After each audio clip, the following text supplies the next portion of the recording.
मिले। इसी भाव के साथ कार्यक्रम में थोड़ा सा संशोधन करते हुए, समय को देखते हुए, परीक्षा भी आपकी कल है, ऐसी भी चिंता है, इस चिंता का भी ख्याल करते हुए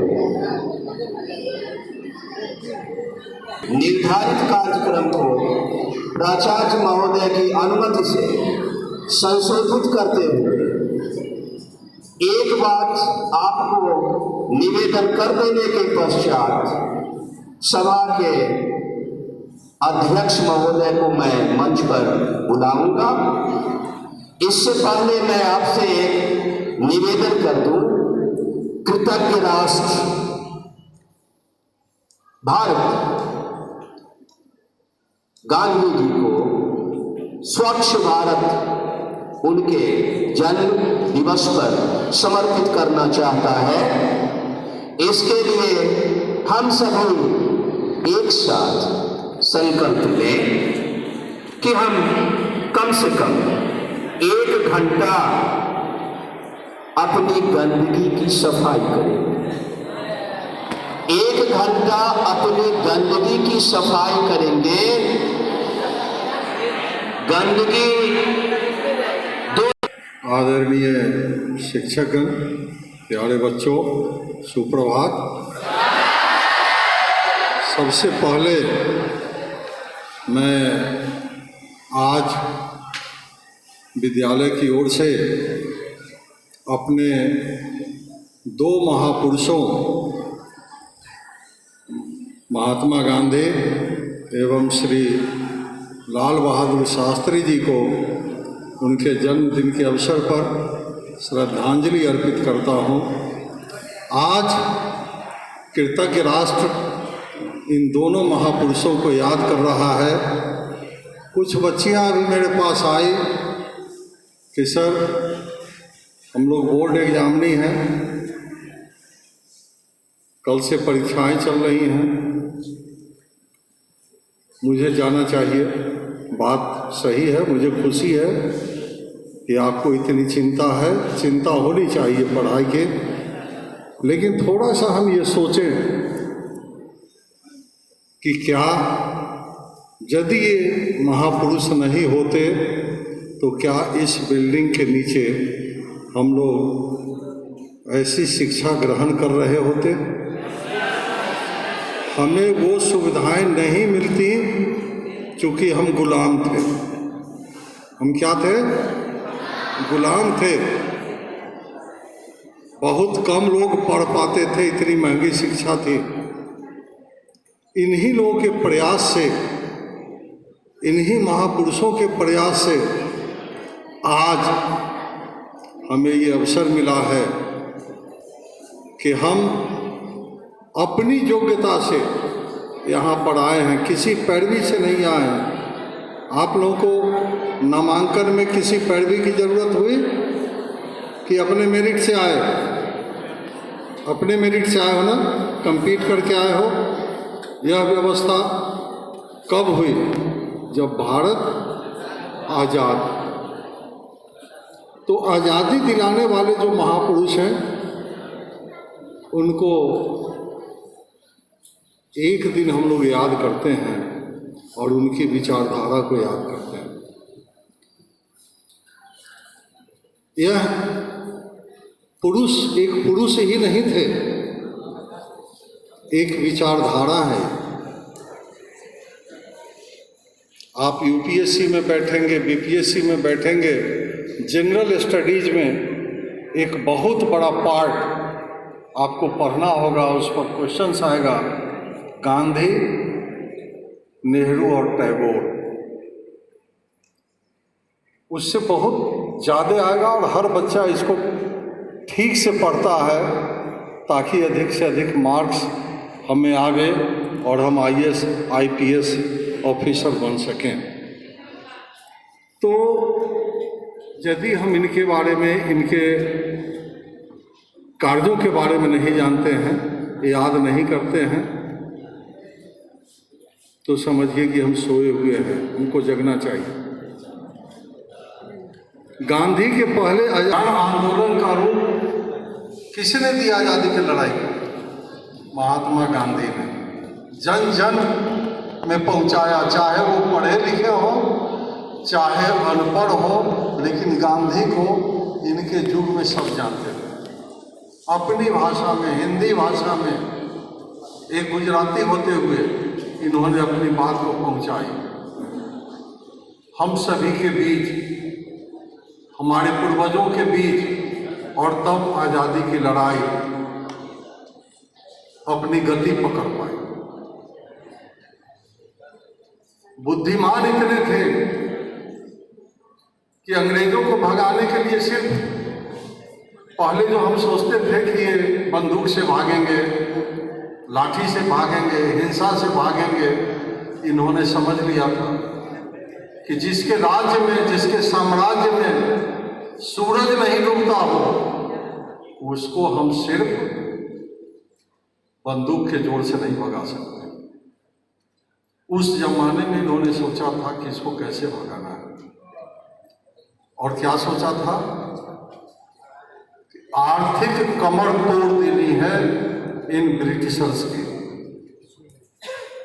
स्वदेशी आंदोलन चलाया था इन्होंने। कपास यहाँ से कहाँ जाता था? इंग्लैंड। और कपड़ा बन के कहाँ आता था? कच्चा माल आपका, और पैसा दे रहे हैं इंग्लैंड में। लोहा आपका, स्टील बन के आता था, वहां से खरीदते थे आप। लाभ किसको होता था? इंग्लैंड। इसी तरह अनेक जगह बहुत चीज यहाँ से उठा के ले जाते थे और वहां से बना के आते थे। रोजगार कहाँ मिलता था? उनके लोगों को। फायदा किनसे मिलता था? हम लोगों से। इन्होंने बंद किया, नहीं पहनेंगे विदेशी कपड़ा, खादी पहनेंगे, खुद सूत काटेंगे, खुद कड़घा पर बुनेंगे, और यह घर घर होने लगा। बड़े बड़े लोग जो हमेशा कोट पैंट टाई में रहते थे, खादी पहनना शुरू कर दिए। घर की महिलाएं जो उस समय हजारों की साड़ियां पहन सकती थी, खादी का साड़ी पहनना शुरू कर दी। अंग्रेजों को बहुत धक्का लगा, उसकी कमर टूटने लगी, क्योंकि भारत बहुत बड़ा बाजार था। और उन्होंने सोचा कि इससे अच्छा इसको आज़ाद करके इससे दोस्ती रखें, ताकि कम से कम हमारा कपड़ा तो यहाँ आवे। यूरोप में जो बड़े बड़े कारखाने बंद होना शुरू हो गए, बेरोजगारी फैली, तो वो तो कम से कम नहीं हो, और आज़ादी देने को मजबूर हुए। आज इतने वर्षों के बाद हम किसी की आर्थिक कमर तोड़ते हैं, जैसे हमने तोड़ा चाइना जैसी महाशक्ति का या आर्थिक कमर को हमने तोड़ दिया। आज उसकी मुद्रा का अवमूल्यन हो रहा। हमने बहुत सारे, चाहे कंप्यूटर साइंस का क्षेत्र हो, चाहे सामान्य बाजार हो, उनके उत्पाद को अपने देश में पहुंचने से बहुत हद तक रोका है। कोई कानून बनाकर नहीं, सिर्फ देशभक्ति के जज्बा के साथ। और आज उसकी स्थिति ऐसी हो गई है कि अब चिल्ला रहा है BRI, belt and road initiative, आप लोग जानते होंगे, चाइना की महत्वाकांक्षी परियोजना है। एशिया से यूरोप तक रास्ता बनाने का, व्यापारिक रास्ता बनाने का चिल्लाता रह गया, खुशामद करता रह गया। भारत उसमें नहीं भाग गया। जो देश भाग लिए आज कंगाल बनने के करीब। नेपाल भारत के समझाने के बावजूद थोड़ा इंटरेस्ट दिखाया। पोखरा नेपाल में है, आप लोग जानते होंगे। अमेरिका की सहायता से उसने इंटरनेशनल एयरपोर्ट बनाया। इंडिया मना करता रहा कि मैं सहायता करूंगा, मुझे बनाने दीजिए, हमारे बॉर्डर के करीब है, उसका वहाँ आना उचित नहीं है। नहीं माना, चाइना को ही दे दिया नेपाल। पोखरा इंटरनेशनल एयरपोर्ट बनकर तैयार हो गया। आज क्या स्थिति है? लाखों अरबों के कर्ज में नेपाल फंस गया। एक हवाई जहाज वहां से नहीं मिलता है व्यापारी। क्यों? उसका व्यापारिक रास्ता ही है इंडिया। इंडिया बैन कर दिया। नेपाल में कहीं से हवाई जहाज हमारे यहाँ आएगा, यहाँ से किसी देश में जाएगा, चलेगा। लेकिन पोखरा एयरपोर्ट से जो फ्लाइट उड़ेगी उसको रास्ता नहीं दिया जाएगा, वो हमारे लिए खतरा है। स्थिति ये है। अब चाइना भी चिल्ला रहा है, नेपाल भी चिल्ला रहा है। तो हम आज इस स्थिति में हैं। कनाडा जैसे देश को आईना दिखा सकते हैं, बहुत बड़ा पावर। अमेरिका को दिखा सकते हैं, कनाडा तो कुछ भी नहीं। तो ये काम जो आज हम कर रहे हैं, यह काम गांधी जी ने कब किया था? 1940 के दशक।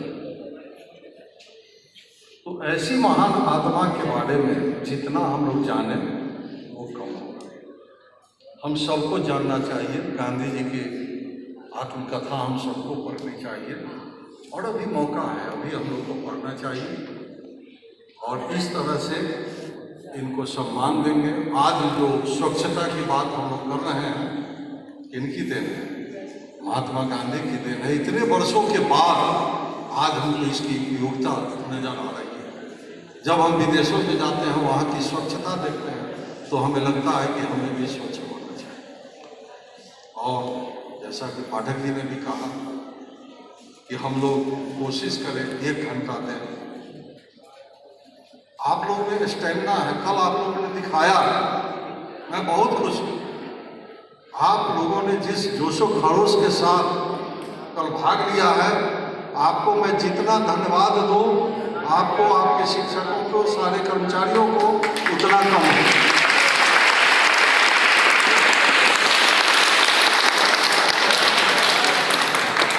किसी पर कोई दबाव नहीं, लेकिन सारे बच्चे, सारे स्टाफ बिल्कुल अपना घर समझ के अपना काम कर रहे हैं। यही होना चाहिए। परीक्षाओं के बाद मैं कोशिश करूंगा सप्ताह में 1 दिन, हर शनिवार को 1 घंटा ऐसे मॉर्निंग पीटी के बाद सामूहिक सफाई का दिन होगा। आप अपने हाउस के इर्द गिर्द या स्कूल परिसर की सफाई करेंगे। और मजदूरों से जो बड़ा बड़ा जंगल है वो कंटिन्यू अभी से चलता रहेगा। आज भी मैं वो करवा रहा है, प्रतिदिन होता रहेगा, ताकि आपका स्कूल भी साफ सुथरा रहे। और यही महात्मा गांधी की बहुत बड़ी श्रद्धांजलि होगी। और साथ साथ हम अपने दृढ़ प्रतिज्ञ मजबूत पूर्व प्रधानमंत्री श्री लाल बहादुर शास्त्री को भी याद करता हूँ। देश उनका कृतज्ञ है कि जो विदेशी हमको कमजोर समझे थे, 62 की लड़ाई में हम टूट चुके थे, और वही मौका देके 65 पर आक्रमण किया गया। उस समय कौन थे? लाल बहादुर शास्त्री। ऐसा जवाब दिया कि उसके बाद सीधा अटैक करने की हिम्मत नहीं हुई। ठीक है ना? बहुत लोगों ने इन्हें बहुत कमतर आंका था, धोखा खा गए। फिर बाद में षड्यंत्र हुआ, क्या हुआ जानते हैं हम लोग। बहुत दुर्भाग्यपूर्ण ढंग से इनकी मृत्यु हुई, अभी तक संदेह के घेरे में है। लेकिन इन्होंने दुनिया को सिखा दिया, हमें ऐसे ही प्रधानमंत्री चाहिए। बिल्कुल गरीबी से आए थे, गंगा पार करके पढ़ने जाते थे। आपकी उम्र में जब थे तभी उनके पिता गुजर गए थे। बल्कि उससे भी छोटे थे, लेकिन मेहनत के बदौलत प्रधानमंत्री पद तक पहुँचे और देश को बहुत आगे बढ़ाया। इनको भी शत शत धन्यवाद।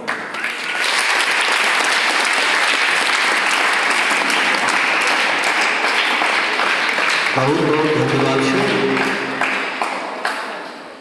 मैं छात्र छात्राओं की ओर से आपको भरोसा दिलाता हूँ कि आपके कहे हुए बताए हुए मार्ग पर वे चलेंगे और विद्यालय परिसर को स्वच्छ रखेंगे। एक बात पता